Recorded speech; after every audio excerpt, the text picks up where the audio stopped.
这俩壮汉简直就是打工人的榜样，在工地上砍树，老板不给他俩分配挖掘机，结果两人二话不说，直接徒手上阵。这不费了9牛2虎之力，才勉强把树推倒，一口气没缓过来，就瞥见树坑中竟冒出一只人手，当场就把俩小伙子吓得头皮发麻。陈队接到报案赶到时，法医已经进行了初步尸检，死者是一名中年男性，心脏被子弹击中致死，死亡时间大约在昨晚的9点至12点之间。现场从早晨起就一直在进行伐木作业，所以很多痕迹都被破坏了。只在发现尸体的树坑中找到了一部手机，在附近也没有发现残留的弹壳。老黑认为这里应该不是第一案发现场。另外，警员还从工人口中了解到，前一天他们也在这里干活，并没有发现什么异常情况。结合法医推断的死亡时间来看，死者应该就是昨天夜里被抛尸致死的。回到警局后，死者的身份也已经确定，他叫赵成，是建业地产的老总，在上海可以说是非常有名的地产大亨。这样身份的人，在生意场上的对手应该不少。这边法医从死者体内提取的子弹，经分析是适用于大口径手枪，而且尸检结果证实，死者是后背中枪，凶手当时距离死者应该有2-3米的距离。这么来看，死者应该是被突然袭击的。除此之外，法医还在死者的指甲缝内提取了少量的绿色纤维。死者的头部有摔伤，但却没有任何物质残留，由此法医推断死者遇害的地点应该在室内。老黑听后则认为，像这种手枪在国内非常少见，顺着这条线索进行调查，应该能查到凶手的身份。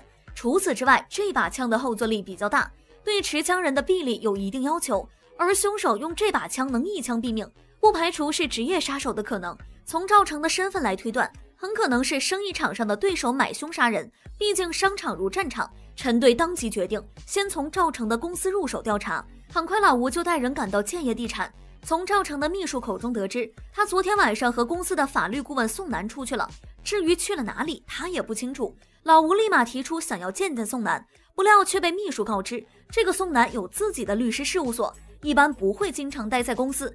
恰巧此时小柯这边调查赵成也有了最新进展，赵成现在的妻子是二婚，他的原配妻子在7年前死于癌症，两人有一个儿子天鹏，目前任职建业地产总经理。后来赵成和现任妻子小晴结婚后，又生了一个儿子，现在5岁。除此之外，小柯还恢复了赵成手机的通话记录，发现赵成生前接到的最后一通电话是妻子小晴打来的，而最后一个拨出的电话则是打给宋楠。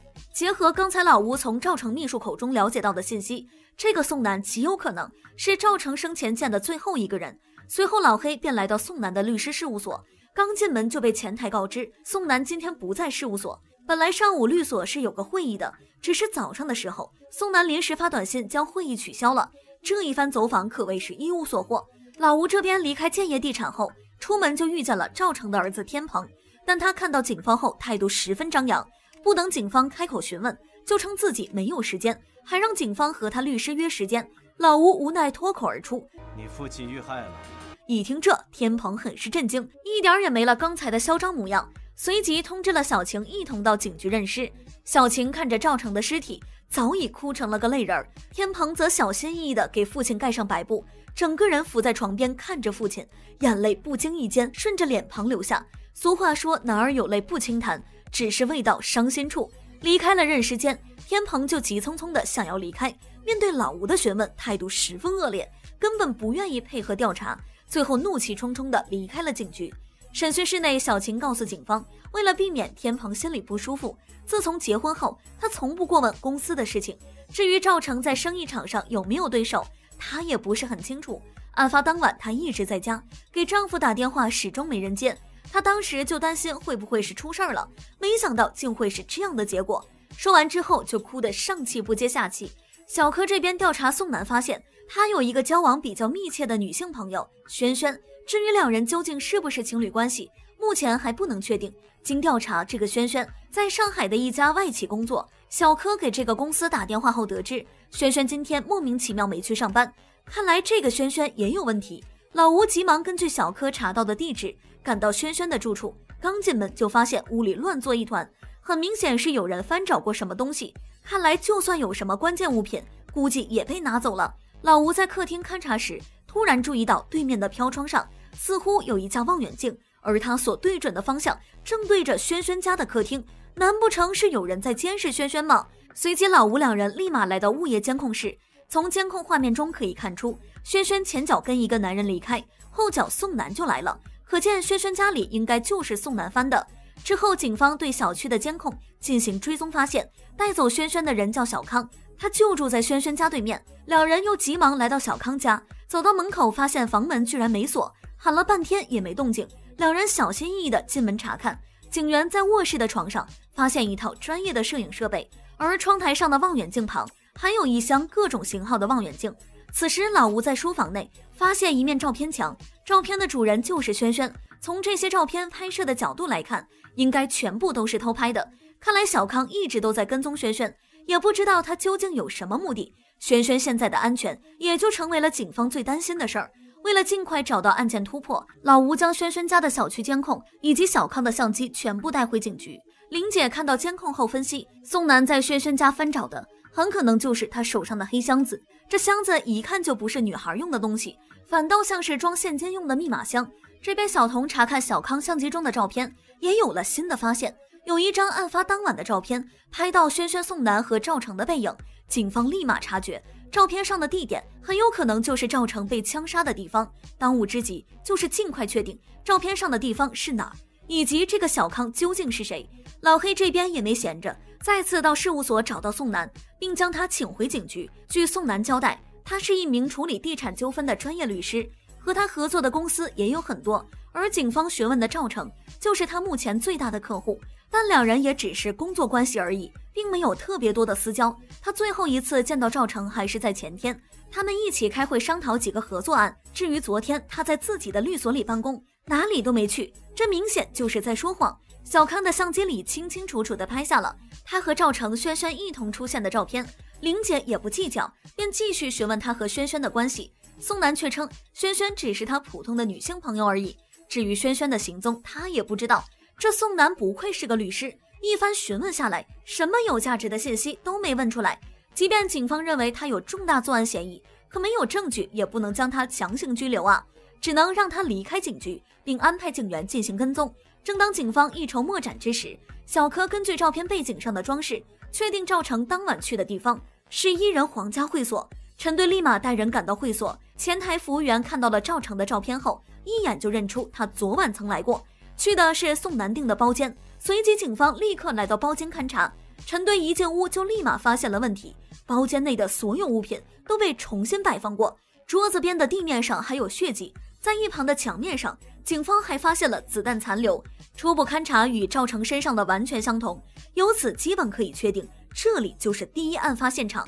这边老吴正对会所的监控进行排查，从画面中可以看出，赵成三人来到会所时，那个黑色的密码箱在宋楠手中。可是没过多久，轩轩就拿着箱子急匆匆离开包间，在会所门口打车离开。那宋楠去轩轩家翻找的，会不会就是这个箱子呢？除此之外，老吴还发现，在轩轩第一次离开包间时，监控画面突然黑屏了一下，之后走廊上就没有人再出现过，可见应该是有人篡改了监控，只是保安也不知道是怎么回事。就在这时，小康的身份也已经确定，他是影楼的一名实习摄影师。根据从老板口中了解到的情况，小康已经2天没有上班了，时间恰巧就是赵成遇害之后，老板给他打电话，手机关机。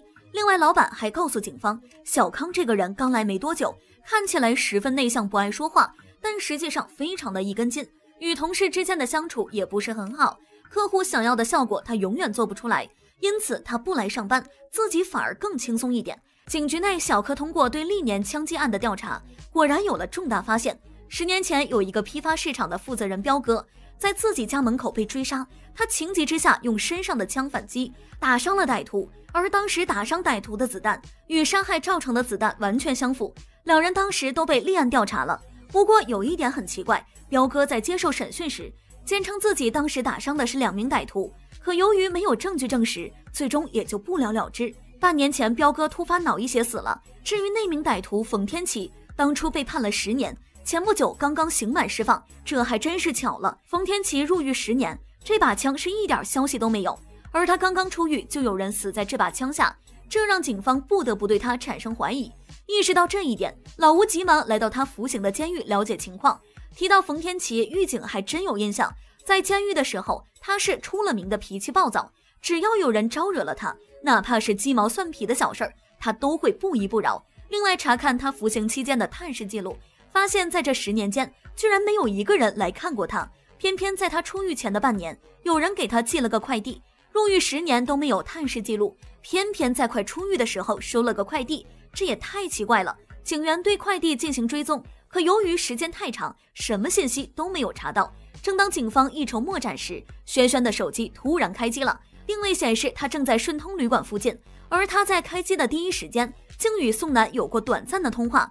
警方猜测两人很可能是要见面，果然不一会儿的功夫，警员跟踪宋楠也来到顺通旅馆外，只是宋楠还没下车，天鹏和轩轩一同出现在旅馆门口。突然一个黑衣人朝两人跑去，天鹏察觉不对，急忙拉着轩轩逃跑。老黑等人也发现了问题，急忙上前追赶，看到他们赶来，黑衣人才慌忙逃窜，一转眼的功夫就不知所踪。而天鹏则手臂中枪，所幸不是要害，没有生命危险。审讯室内，警方立刻对天鹏进行审讯，天鹏倒也爽快，据他交代，自己的父亲无辜遇害，他不可能无动于衷，去找轩轩没有什么目的，只是想查清父亲遇害的真相而已。只是他刚见到轩轩，什么都还没问就被袭击了，看他的样子应该不是说谎。不过天鹏不愿和警方配合，一直都是一意孤行，于是这次事件后，陈队便派人跟着天鹏。小柯对旅馆周围的监控进行排查，发现轩轩从胡同的另一边出来，到路边后就上了一辆出租车，手里还拿着那个黑箱子。而追杀轩轩的人，经调查确定是冯天琪无疑，也就是说，杀害赵成的就是冯天琪，而他追杀轩轩的目的，很可能就是为了他手中的箱子。此时小柯这边倒是有个意外收获，赵成遇害的那个会所幕后真正的老板名叫吕明，是松野地产的老总，在赵成生前曾让他帮忙收城南的一块地皮，但重点在于这块地在他们签订合作意向前就已经被政府收购了，也就是说吕明骗了赵成。如果说吕明雇凶杀了赵成，似乎也不是不可能。陈队和玲姐马不停蹄地赶到松野地产，而吕明对警方的到来似乎并不意外。陈队询问他和赵成近期是不是在合作拿到城南的地皮，话音刚落，吕明就立马接话，自己绝对没有和赵成签过这样的合同，况且城南的地皮早就被收购了，如果合同上真有自己的签名，那肯定不会是真的，造假这种事儿，赵成的律师宋楠可是个老手。陈队算是听出来了，他这是把所有事情往宋楠身上推啊，这种操作反而让警方认为他绝对有问题，并且对他真正有威胁的应该是轩轩才对，毕竟那个箱子一直在轩轩手中。眼见问不出什么，陈队两人只能暂时离开。回到警局后，玲姐分析，如果幕后真凶是吕明，那他在杀害轩轩失败后，会不会就想着杀了宋楠灭口呢？毕竟只要除掉宋楠，他也算是没有后顾之忧了。看来警方的当务之急还是要先找到宋楠才行。只是小柯已经搜遍了宋楠所有的房产，都没有任何发现。玲姐则认为吕明是个地产商，最不缺的就是房子，宋楠很可能会藏在他的某一处房产中。还不等小柯查出结果，陈队就接到老吴电话，在一个茶庄发现天鹏和轩轩见面。陈队命老吴立马将轩轩带回警局，只是当老吴进入茶庄时，天鹏和轩轩已经不知所踪。老吴当即提出查看监控，却被老板告知监控坏了，正在维修，哪有这么巧的事儿。陈队得知消息后，立马让小柯对茶庄周围车辆进行排查，发现在老吴进门前，只有茶庄老板的车从后门离开了，看来车上应该就是天鹏和轩轩。立马对车辆进行跟踪，确定他们现在在明森公寓，这个公寓恰巧是吕明公司的房产。玲姐当即断定，这应该就是宋楠的藏身之地。陈队带人立刻出发，只可惜还是来晚一步。警方赶到时，屋内早已人去楼空了。不过从现场情况可以看出，这里有打斗的痕迹，地面上还有几滴血迹。老吴这边查看公寓监控，发现天鹏和轩轩确实来找了宋楠。就在刚才，两人押着宋楠去了地下停车场，在宋楠车的后备箱中发现了昏迷的小康。可不等他们解救小康，冯天琪就出现了。为了逃命，三人慌忙开车离开，而小康则因没有行动能力被冯天琪带走。为了不放过任何一条线索，警方还是来到地下车库进行搜查，结果居然发现了驾车准备逃离的冯天琪。最终在众多警方的围堵下，冯天琪被成功逮捕归案。陈队和玲姐却感觉不对劲儿，监控明明显示冯天琪已经离开了，怎么这会儿还会出现在停车场呢？而且面对警方围堵，他好像也没有想要拼命逃脱的架势，这又是怎么回事？警局审讯室内，面对警方的审讯，冯天琪始终都是一言不发。玲姐认为他似乎是在拖延时间，又或者是说在为吕明争取时间。毕竟现在轩轩和宋楠都不知所踪。就在警方手足无措之时，小柯又有新的发现。吕明在别墅区有个房子，一直以来都没有居住，只是最近频繁有人出入。小柯认为这里应该就是吕明的藏身之地。老吴急忙赶往别墅，刚进门就发现了倒在洗手间门口的小康，急忙将他送去抢救。还好抢救及时，小康很快就醒了过来。据他交代，他非常喜欢轩轩，只要有时间他都会偷拍轩轩。案发当晚他是跟着宋楠去的会所，后来就在门口等轩轩。突然轩轩急匆匆地从会所跑了出来，当时的神情十分慌张，还让自己带他赶紧离开，去哪儿都行。于是他就将轩轩送回了家。这边审讯室内经过长时间的审讯，冯天琪终于交代了。据他所说，案发当天下午，赵成在写字楼的洗手间撞了他，脚还踩了自己的手机。他当时让赵成道歉，但赵成非但不道歉，还出言侮辱，最后得意洋洋地离开了。他咽不下这口气，就一路跟着赵成准备实施报复。看见赵成进了会所，他就直接闯进去将赵成杀了。而行凶的那把枪是自己多年前捡到的。至于警方提到的吕明，自己根本不认识，这杀人动机未免也太牵强了吧。而且他入狱10年，在这期间枪又是谁替他保管的呢？玲姐听后则认为冯天琪和吕明的关系一定不简单，随即让小柯深入调查两人的关系。结果果然不出所料，冯天琪之前有个哥哥，10几年前和吕明一起在本市打工，只是冯天琪哥哥因意外事故去世了。冯天琪为了给哥哥办理后事才来到本市，因为当时的包工头一直耍赖，不愿支付赔偿金，最后还是在吕明的帮助下，冯天琪才得到赔偿金。两人拿了钱之后就消失了。如果是因为这层关系，那冯天琪一直维护吕明也就情有可原了。得知结果后，玲姐进入审讯室，直接挑明他和吕明的关系。到了这时，冯天琪也就不再隐瞒和吕明的关系，更是直呼吕明为大哥。据他交代，当年来给哥哥办理后事，多亏有吕明的帮助，否则他可能1分钱也要不到。后来两人离开工地后，就用赔偿金做了点小买卖。可当时的市场负责人彪哥非常过分，动不动就给他们涨房租，而且一涨就涨30%。他当时觉得彪哥欺人太甚，于是趁着深夜拿着刀到他家楼下堵他，狠狠往他肚子上捅了几下。没想到彪哥身上居然有枪，关键时刻是吕明赶来救了自己，而吕明却胳膊中枪。后来他趁彪哥不注意，用棍子打掉他手中的枪，然后自己捡起来就赶紧离开了。吕明对他是救命之恩，所以他认为喊一声大哥是应该的。但对于杀害赵成，那完全是自己的个人恩怨，与吕明没有丝毫关系。接下来无论警方怎么审讯，冯天琪始终就只有一句话：是我杀的。即便他不承认，警方也能看得出来，他这明显是在保护吕明。就在这时，警方监测天鹏发现他正在开车前往码头。陈队认为天鹏一旦知道是吕明杀害了他父亲，一定会不顾一切的去报仇。为了防止天鹏做出不可挽回的错事，所有警员急忙出动赶往码头。当警方赶到时，就见天鹏死死地掐住吕明的脖子，幸好他们及时赶来控制住了天鹏，而吕明则被紧急送去抢救。另外，警方在天鹏的车内发现了一支录音笔，而录音笔里的内容就是案发当晚赵成遇害的情况，这或许才是吕明和宋楠一直想要的东西。审讯室内，天鹏称宋楠给他打电话说约了吕明在码头，他当时被仇恨冲昏了大脑，只想杀了吕明替父亲报仇，所以到码头时他直接开车撞向吕明，根本没有注意到周围有没有其他人。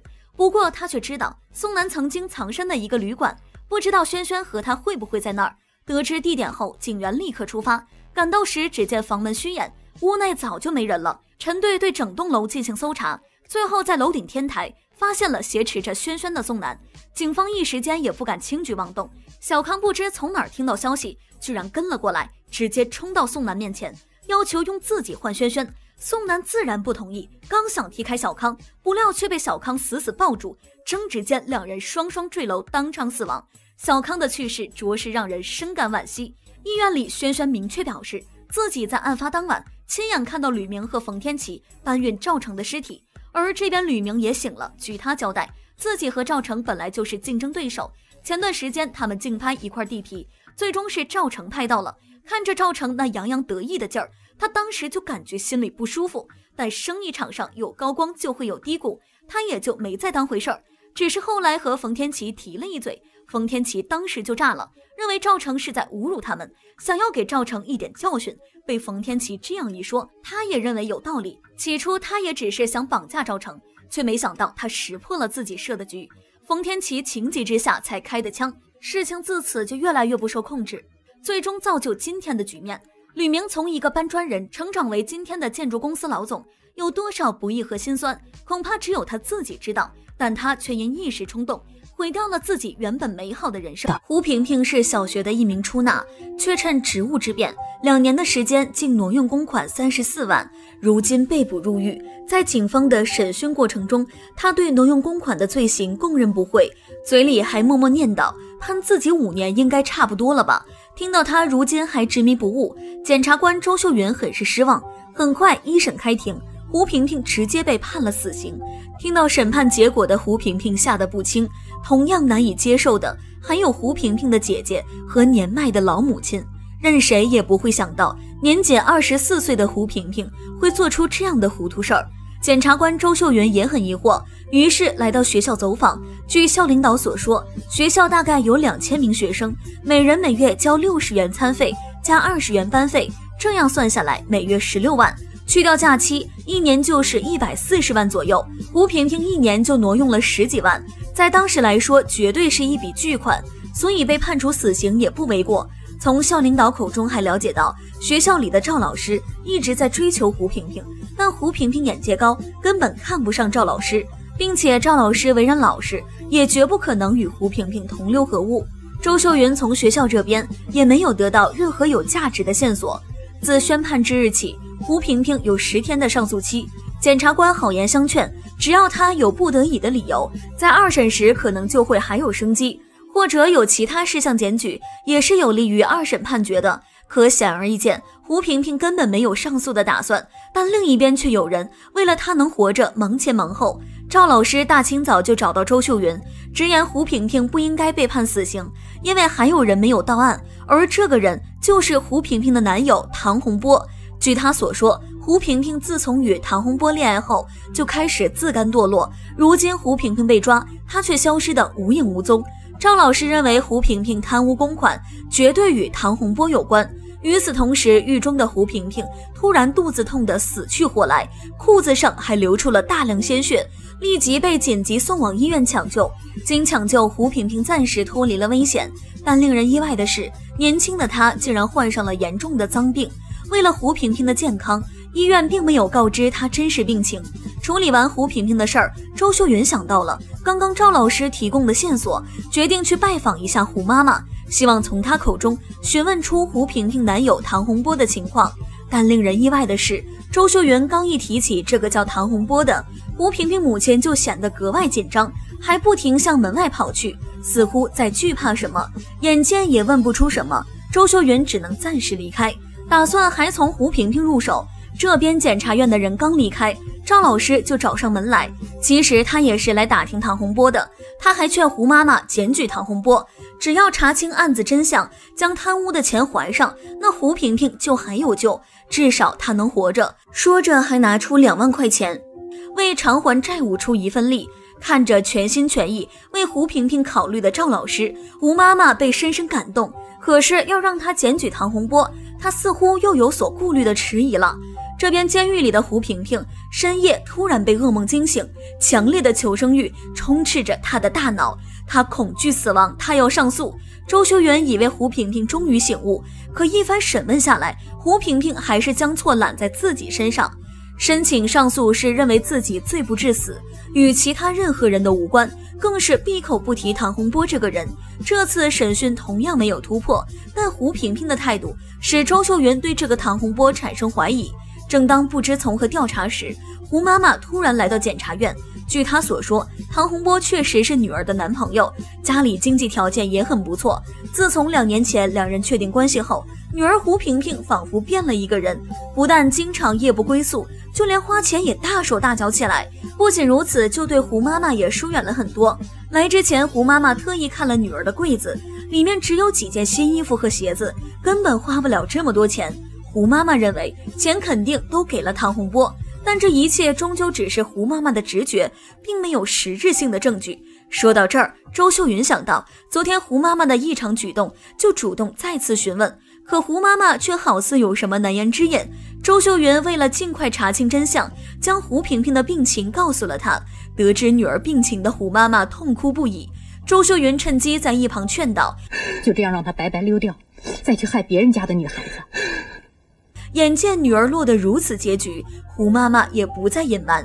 原来就在一审判决当天晚上，从来没出现过的唐洪波父母竟出现在自家门前。他们声称胡萍萍的事情与唐洪波没有半点关系，他们这次来也是看在两人感情的份上，还主动拿出了4万块钱。最后临走时还提醒胡萍萍一家在外面不要出去乱说。显然这4万块钱就是封口费，胡萍萍一家只是平民，怎么敢与唐家这样有权有势的人作对？所以周秀云询问时，胡妈妈才不敢开口。说完直接将4万块钱拿了出来，其中2万是唐家给的，还有2万是赵老师的。至于剩下的2万，在那天晚上就被胡萍萍的姐夫顺走了。这边胡妈妈刚走，胡萍萍的姐姐2口就得到消息，急忙来到检察院自首。这2人也是真心来投案的，主动将顺走的2万块钱拿出，还交代了他们知道的所有情况。原来在案发前，胡萍萍看到检察官去学校找她，便慌忙地跑到姐夫店里躲避，并将挪用公款的事儿都告知了姐姐夫妻俩，还说大部分钱其实都是唐洪波拿走了。姐夫得知后吓得不轻，急忙拉着胡萍萍去找唐洪波，可唐洪波却安慰3人，这都不是事儿，他和胡萍萍自己会解决，不需要他们夫妻俩操心。说完就拉着胡萍萍离开了。当天夜里，胡萍萍迟迟没有回家，姐姐担心出事儿，便拉着姐夫连夜到唐洪波家寻找。可等他们赶到时，唐洪波2人早已不见踪迹。自此之后，他们就没见过胡萍萍了。与此同时，医院传来消息，胡萍萍自杀了，好在医生及时发现救了回来。原来胡萍萍在路过护士站时，从护士们口中得知自己身患脏病晚期，得知病情后不能接受，从而选择了自杀。等胡萍萍的病情稳定下来，周秀云就找到了唐父，询问其儿子唐洪波的去处。唐父顶不住压力，只能交代出儿子的去处，警方立刻出动抓捕。可这边唐母却因舍不得儿子，偷偷给唐洪波打电话报信，让警方白跑一趟，没有将唐洪波抓捕归案。在此期间，胡萍萍家又出了一件大事儿。胡妈妈自从离开检察院，就开始走访所有亲戚借钱，希望能够筹钱救胡萍萍一命。可是走遍所有亲戚，也就借来了1万多块钱，最终万般无奈之下选择了自杀。既然救不了女儿，那就在女儿之前离开人世。得知母亲死讯，胡萍萍倍感后悔，痛苦不已，跪求周秀云让她最后再见母亲一面。本着人道主义精神，检察院同意了他的请求。看到母亲的遗体后，胡萍萍不断道歉，祈求母亲的原谅。可早知如此，又何必当初呢？毕竟人死不能复生，也是母亲的自杀彻底打醒胡萍萍。她主动供述唐洪波的位置，帮助警方将其逮捕。但被抓捕归案的唐洪波将一切责任都推在胡萍萍身上，声称胡萍萍的事儿与自己无关。唐洪波的态度让胡萍萍心灰意冷，将事情真相和盘托出。最开始胡萍萍对赵老师也有好感，但母亲却怎么也不同意，话里话外都嫌弃他是个穷小子，还教导胡萍萍婚姻就是女人的第2次生命，人好没用，有钱过上好日子才行。在母亲潜移默化的影响下，胡萍萍也觉得有钱才是根本。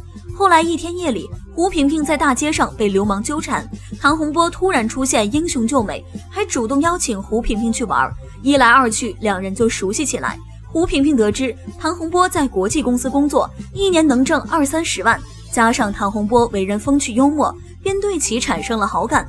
为了拉近距离，胡萍萍谎称自己有个亲戚也在美国，2个人很快就确定了恋爱关系。殊不知当时的唐洪波只是看上了胡萍萍出纳的身份，确定关系后，两人经常一起逛商场，去游乐园放飞自我。唐洪波还带她见了父母，为了彰显尊重，胡萍萍还花了3个月的工资为唐洪波父母准备了大礼。胡萍萍深深地沉迷在唐洪波为她营造的甜蜜世界里，年少无知的她认为这就是爱情，是她余生的寄托。可好景不长，唐洪波的真面目逐渐暴露了出来。日本总公司那边最近好久没有来人了，你能不能先借我一条？那我去想想办法。胡萍萍果断答应下来，可她只是个拿固定工资的打工人，上哪儿能找来1万块钱呢？经过长时间的思想斗争，胡萍萍将手伸向学校收来的伙食费上，有了第一次就有无数次。胡萍萍每天提心吊胆，偷来的公款越来越多，可唐洪波总公司的钱却迟迟不到账。胡萍萍有些着急了，她将自己挪用公款的事儿告诉给了唐洪波。可唐洪波好像早就知道一样，不停地给胡萍萍吃着定心丸。每天贪污的人多了去了，哪会这么容易就查到他们头上？他们出去躲上一段时间，等风头过去了就好了。胡萍萍跟着唐洪波逃到了广州，两人在一家地下旅馆住下了。长时间的逃亡使两人没有了经济来源，为了生计，胡萍萍选择了卖身赚钱，脏病也是在那时候染上的。后来唐洪波称公司的钱到账了，自己先回去把钱还上，随后就来接胡萍萍回家。但直到胡萍萍在广州被捕，唐洪波都没有出现。可单纯的胡萍萍就算进了监狱，还在幻想着男友唐洪波会拿钱来救她，所以才一直没有将她供出。案件到此也是真相大白。这边赵老师和胡萍萍姐姐2口为她写了一份上诉书，但因为上诉时间已过，最终胡萍萍还是因贪污罪被判死刑，缓期2年执行。杨洪波因包庇罪和诈骗罪被判处有期徒刑12年，唐母也因包庇罪被判拘役6个月。2年后，胡萍萍因表现良好被改判无期徒刑，又过了3年，被改判为有期徒刑18年。在家人的探监时间，胡萍萍收到了赵老师的纸条，看着上面的内容，胡萍萍默默地流下眼泪。其实胡妈妈说的没错，婚姻对女人来说至关重要，但有没有钱却不是衡量婚姻的唯一标准，适不适合才是最重要的。既然踏入婚姻殿堂，夫妻俩只要共同努力，幸福的日子还会远吗？女孩名叫小贝，她从小父母双亡，跟着年迈的爷爷奶奶生活。从小因为聋哑没有朋友的她，直到上了这所启聪学校，才收获了一群朋友。她跟新来的同学阿成也很快成为了朋友。他们经常晚上去泳池边上玩手机，但一切的美好都在这天被打破了。公交车上，阿成发现了被欺负的小贝，他想要救她，却被为首的小光的一个威胁手势吓退了，扭头就下车回了家。晚上他看着小光朋友圈里小贝的照片，愤怒的睡不着。不料第2天上体育课，他看到小贝竟然跟那些男生其乐融融的踢足球。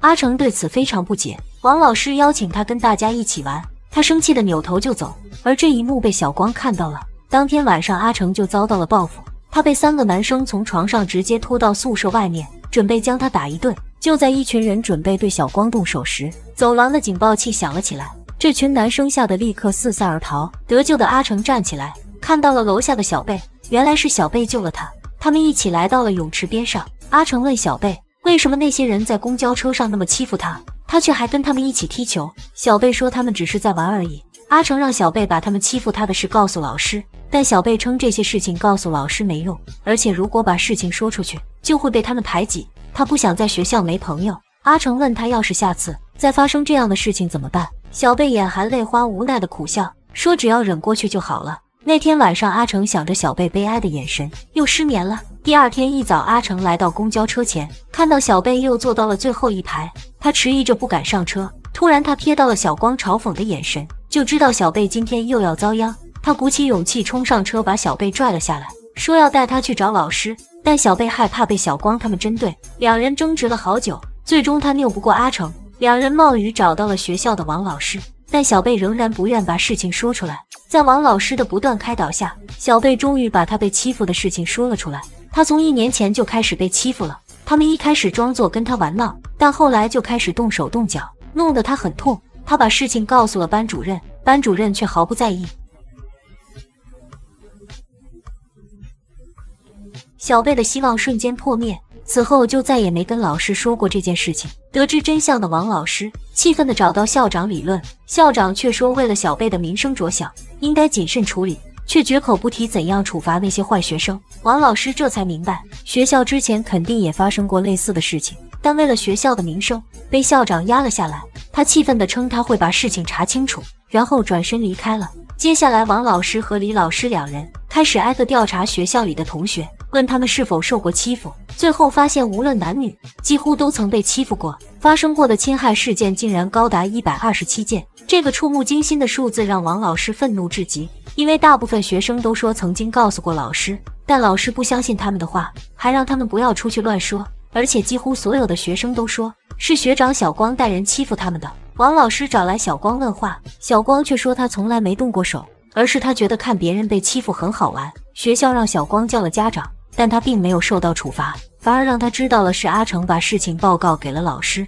他转手就让手下把阿成暴打了一顿。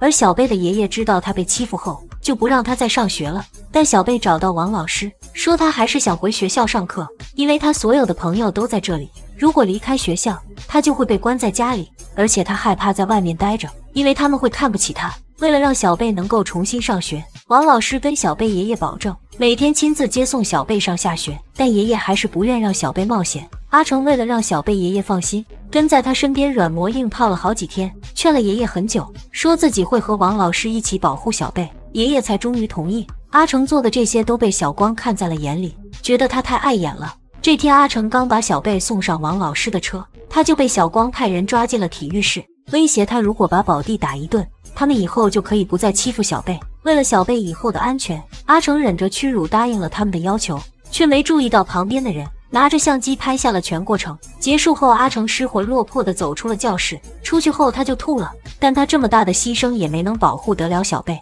那天是高年级的毕业典礼，典礼结束后，阿成去给小贝打饭，回来却发现小贝不见了。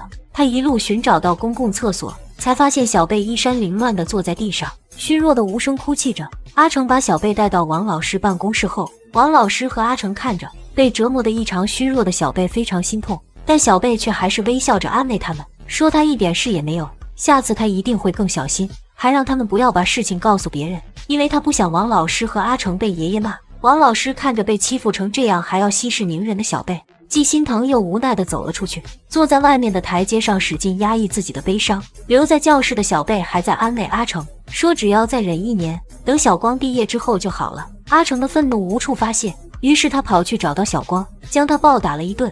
但随后小贝就告诉阿成，说小光欺负他的时候哭了，所以他认为也许小光并不是故意要欺负别人，应该是有什么秘密没有说出口。但阿成却觉得小贝太傻了，小光已经把他欺负得这么惨了，他还帮他说话。阿成气得扔下小贝转身走了。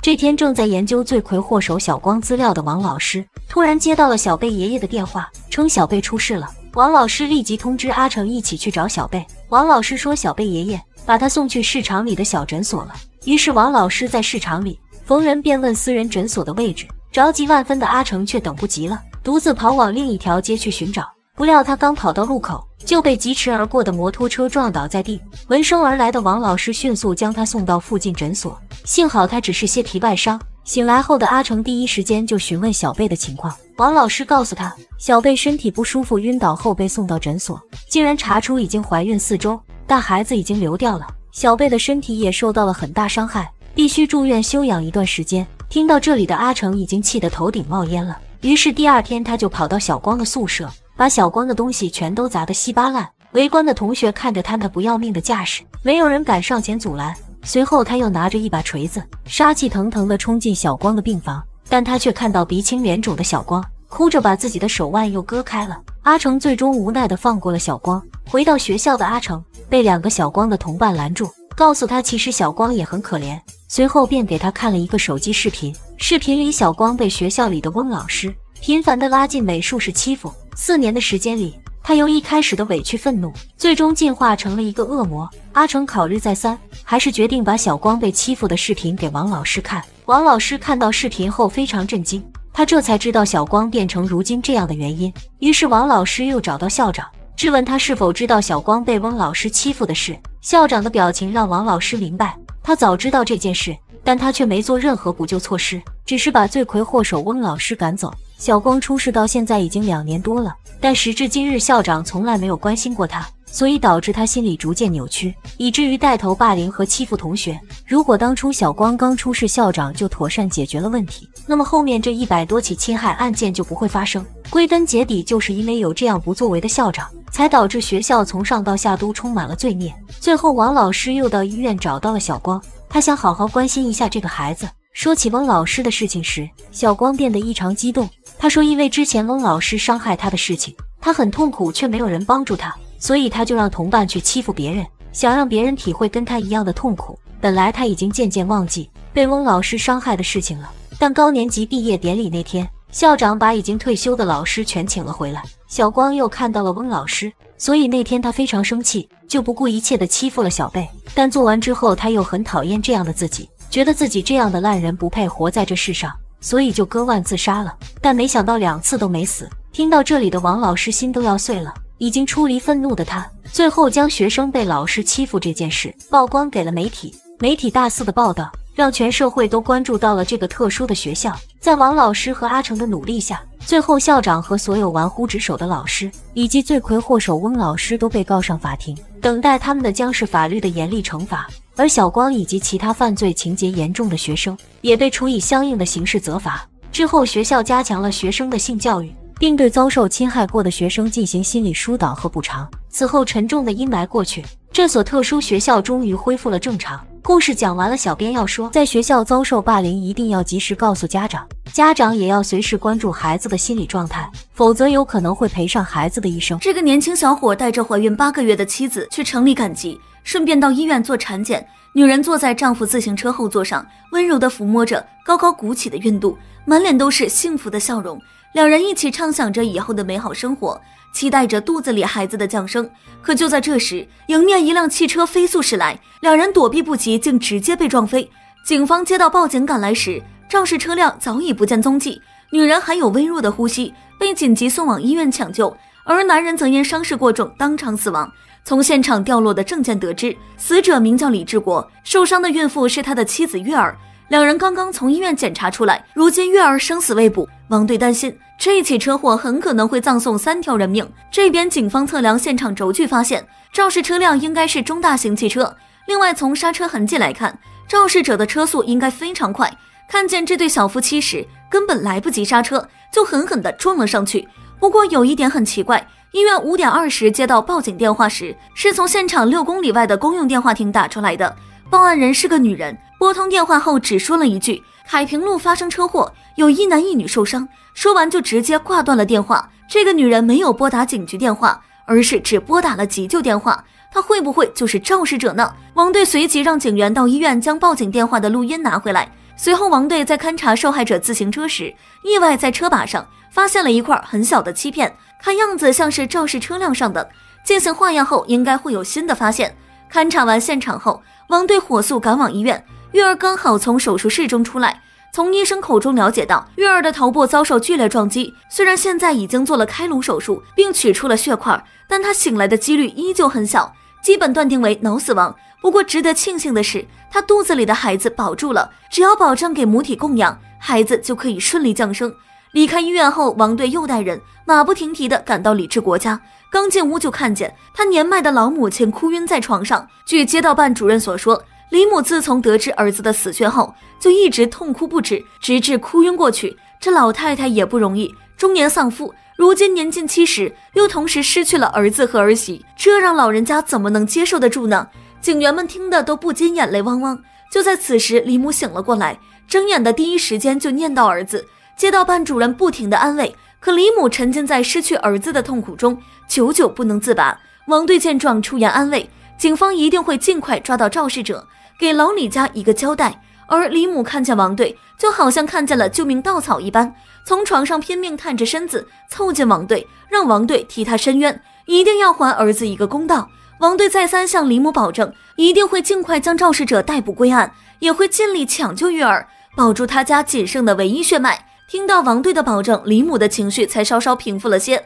次日，警方经过不断的走访，终于在报警的电话亭附近找到了一位目击证人老黑。据老黑回忆，昨天下午5点20左右，他正在凯平路路边给客户打电话，突然手机没电了，包里也没带备用电池，于是他就想着到公用电话亭先给客户回个电话。可当时电话亭里站了个女人，一直在里面站着也不打电话，自己还拍门催了几次，里面的人始终没有反应，还一直躲着自己，见他不出来，自己就离开了。当警方询问电话亭旁边是不是停着一辆车时，老黑脱口而出没有。此时从自行车上提取的欺骗检测结果出来了，可以确定是肇事车辆与自行车相撞时留下的，车子应该是黑色的。一说黑色的车，老黑立马想起电话亭边虽然没有车，但在距离电话亭不远处的马路对面停着一辆黑色的轿车，当时离得有点远，他没看清是什么牌子的，至于那个车型他没见过也不认识。他的这一番话让警方更加确定肇事车辆就是黑色的。由于案发现场是新修的路，还没有监控录像，警方只能对周围道路的监控进行排查，重点筛查车前有损坏的车。安排好下一步工作后，王队又想起了医院的月儿，抓捕肇事者的行动不能停，医院里月儿的治疗更不能停。于是王队提议，在抓到肇事者之前，大家在内部进行一个小范围的捐款，帮助月儿渡过难关，自己起带头作用，先捐5000。话音刚落，其他警员纷纷跟上。当王队将钱送到医院时，护士却告诉他，刚才有个很奇怪的女人来过。他进来之后，那女人就急匆匆地走了。后来他在病人的枕头下还发现了几百元现金。以前他们也见过给病人捐钱捐物的，但还真没见过像这个女人这么奇怪的，戴着墨镜口罩，全副武装，好像生怕别人认出来她一样。王队听后若有所思，这个女人和报警的会是同一人吗？回到警局后，王队加紧排查现场周围的监控，居然没有发现一辆撞损的汽车，难不成这车还能凭空消失？警员则认为这辆车很可能被藏起来了，或者说肇事者在案发现场附近直接将车开进修理厂，修好之后再开出来，这样就可以神不知鬼不觉地逃离现场。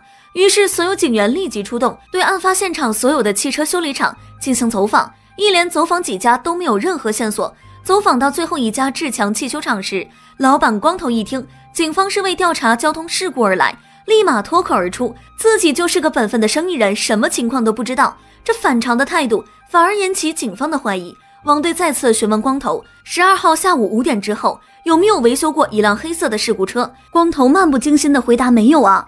听到这话，一旁的警员忍不住了，直言让光头考虑清楚，包庇罪犯可是要负法律责任的。光头瞬间恼羞成怒，直接让员工将警员轰出修理厂。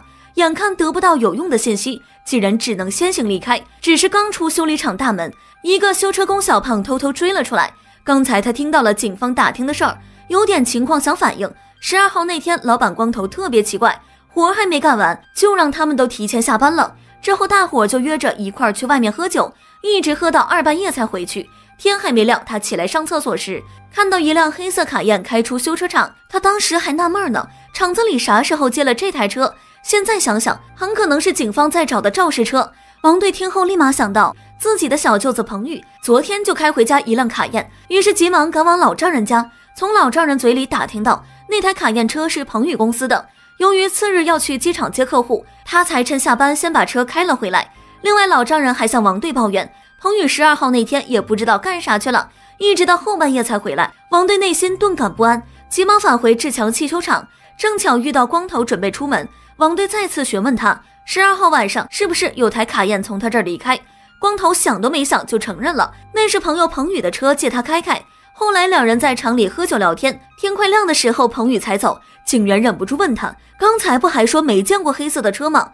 没想到光头却称警方问的是黑色的事故车，又不是问厂子里有没有来过黑色的车。闻言警员当时就气不打一处来。王队却在听到彭宇的名字后面露难色，难不成小舅子是肇事者？为了尽快搞清楚真相，王队马不停蹄地赶回老丈人家，将小舅子彭宇喊了出来，直接询问他12号那天是不是将卡宴车借给光头了。彭宇解释称，那天光头要去参加同学聚会，自己就将卡宴借给他去冲脸面了。至于光头开车去了哪儿，他还真不知道。晚上他去开车时，光头非要拉着他喝酒，直至天快亮，他要去机场接客户才走的。彭宇看王队像审犯人一样问他，当即恼羞成怒，指责王队不要抓不住凶手就拿自己家里人顶罪。看着愤然离开的小舅子，王队也有些愧疚。晚上回到家后，育儿夫妻的遇害现场一直在王队脑子里挥之不去，他更害怕的是彭宇会不会与这起案件有关，于是便忍不住告诉妻子彭燕，彭宇的卡宴车很可能与他现在办理的逃逸案有关。一听这话，彭燕立马火冒三丈，指责王队究竟是什么意思？出了事别人不去怀疑，就怀疑自己人。这两人还真不愧是亲姐弟，指责王队的话都说得一模一样。眼见妻子情绪激动，王队也就没再说什么。次日大清早，警员走访彭宇的单位，得知卡宴车确实是彭宇开去接客户的，并且警员勘查后也没有发现那台卡宴车有什么不对劲儿的。王队对彭宇的怀疑可能真是多虑了。警员小罗猜测，会不会是光头开彭宇的车发生了事故，然后仗着自己的修理厂，神不知鬼不觉的就把车修好了呢？要真是这样的话，原来车上撞损的零件应该还在光头的修车厂里，只要对修理厂进行全面搜索，一定会有所发现。但是他们直接上门搜寻，很可能会遭到光头的阻拦，又或者光头会偷偷将东西藏起来。为了以防万一，王队想了一条妙计，让收废品的老张去光头的修理厂收废品。一般从车上换下来的零件没用了，他们都会当废品卖掉，这样警方或许会从这些废品中发现有价值的线索。不一会儿的功夫，老张就骑着3轮车回来了。他告诉王队，前2天刚去过光头的修车厂，所以这趟去没什么东西，就有一个排气筒和一个车灯。王队看到车灯后立马认出这是卡宴车的雾灯啊。通过仔细勘查，竟在车灯的边缝处发现了一些残留的血迹，只要证实血迹是2名受害者的，那案子基本上就能破了。回到警局后不久，化验结果就出来了，上面的血迹经检测证实就是死者李志国的。随即警员立刻出发，将嫌疑人光头带回警局。审讯室内，光头的态度十分嚣张，不停地嚷嚷着警方冤枉他，甚至还要将王队告上法庭。王队也懒得废话，直接将带有血迹的雾灯拿了出来。光头瞬间一愣，但即使是一瞬间的变化，还是被王队注意到。只是到了这会儿，光头还在试图狡辩，我是开修理厂的，修理厂里这灯那灯多了去了。他还真是不见棺材不掉泪。王队直接让警员将车灯拿到光头跟前，指着血迹让他看清楚。到了这一刻，光头悔恨地摸了摸自己的头，称自己只是帮个忙而已。据他交代，案发当天下午是彭宇给他打电话，请他帮忙修个车，还不让别人知道，于是他才让工人提前下班，自己连夜帮他修的。得知真相后，王队内心非常不安，便急忙先告知了老丈人。万万没想到，老丈人十分开明，他告诉王队自己是彭宇的父亲，但更是一名退休的公安干部，一名在编的共产党员。老丈人这番话让王队心里的大石头稍稍放下，也十分感激老丈人的理解。很快彭宇就被带回警局，面对警员的审讯，彭宇毫不犹豫交代，好汉做事好汉当，是我干的。案发当天下午，他开单位的卡宴车出来，半路就接到光头的电话，结果就在接电话的时候没注意到前面的自行车，想刹车时已经晚了。彭宇对待自己的犯罪事实供认不讳，就在准备将他送往看守所时，彭燕急匆匆地赶来，抱着弟弟痛哭流涕。可彭宇毕竟触犯了法律，现在证据确凿，谁也帮不了他。本以为案件就此结束，可王队却总感觉不对劲儿。彭宇虽然已经认罪，可很多细节还是对照不上。首先，案发时打电话的女人是谁？她为什么不打报警电话，反而打了急救电话呢？而且现场周围就有公用电话亭，她为什么舍近求远，跑到6公里外的公用电话亭呢？最后就是出现在医院的女人，她又是谁？会不会就是当初报案的人？王队认为，在找到这个神秘女人之前，彭宇的案子不能结案。王队为了彭宇的清白，再次来到看守所，对彭宇进行提问。可不管他怎么问，彭宇都只有一句话，就是自己撞人逃跑的。况且自己已经被抓了，还问什么？至于报警电话，是个路人看见都会打吧。说完，他还劝王队别白费心思了，似乎是急着被判刑一般，这反倒更让王队心生疑虑。另外，从那个神秘女人的种种行为来看，她应该并不是目击者。王队猜测，她之所以出现在现场，只有2种可能。第一，就是她当时在彭宇车上，可根据彭宇之前的交代，他从单位开车出来去找光头了，那车上就只有他自己，所以这种可能被排除掉。第二，这个女人才是真正的肇事者，彭宇现在的所作所为都是为了保护她。交通事故肇事逃逸，并且还致人死亡，这可是相当严重的罪啊！彭宇不可能不知道，他明知道后果还这么做，那只能说他是打算豁出命保护那个女人。以王队的了解，彭宇平常社交很少，马上都30岁了也没有谈恋爱。身边几乎没有特别亲近的女人，他实在想不到这个女人会是谁。为了尽快确定女人的身份，王队两人再次来到医院走访。在警员的不断追问下，女护士还真想到一条线索。她记得和那个女人说话时，发现她左前额的头发下好像有一个创口贴。一听这话，王队立马想起妻子彭燕前2天去接孩子，半路不小心蹭伤了左前额，现在还贴着创口贴呢。想到这儿，一种不好的预感涌上心头。回到警局后，王队就独自坐在卡宴里深思。之前警员们分析，彭宇是在替人顶罪，但这个能让他放弃前途的人，警方一直没找到是谁。现在想想，彭宇最亲近的女人不就是妻子彭燕吗？就在此时，王队注意到方向盘的左侧似乎有类似血迹的残留，只要将血迹进行检测，应该很快就可以确定真凶了。但如果查出是妻子，那不仅妻子要受到法律制裁，彭宇也将因包庇罪被刑拘。一时间，家庭亲情和工作职责在王队的内心来回翻腾。次日大清早，检测结果就出来了，经证实，方向盘上的血迹可以确定是妻子彭燕的。虽然内心有所准备，可当听到这个结果时，王队还是感到十分悲痛。经过慎重的考虑，王队还是决定抓捕妻子。只是这还没出公安局，就看见老丈人带着彭燕来自首。原来案发当天，彭燕本来是要去接儿子的，刚出门就遇见彭宇开着卡宴车回来。彭燕从未开过这么好的车，当即就忍不住想上去开一把。正巧他准备去接儿子，就将车开走了。谁成想在路上太激动了，一时没注意到前方的小夫妻，慌乱之下想刹车时，又错将油门当刹车，这才导致了惨案的发生。当时他整个人都懵了，看到马路上没人就急忙开车跑了。起初还想用手机报警，可又害怕警方查到他身上，就用了路边的公用电话报警。到家后，他急忙将事情都告诉了彭宇。彭宇后来所做的一切都是为了保护他。妻子能够主动认罪，让王队内心十分感激和欣慰，并再三保证一定照顾好老丈人和儿子，大家一起等着他出来。结案没多久，车祸受害者育儿成功生下儿子，但他本人却因抢救无效去世。王队收养了育儿的儿子，并安排孤苦无依的李母住进养老院，自己每周都带孩子去看他。在痛失儿子儿媳后，孙子就是李母最好的陪伴。一场车祸让2个家庭支离破碎，好在彭燕勇于承担自己的过错。无论何时，大家一定记得谨慎出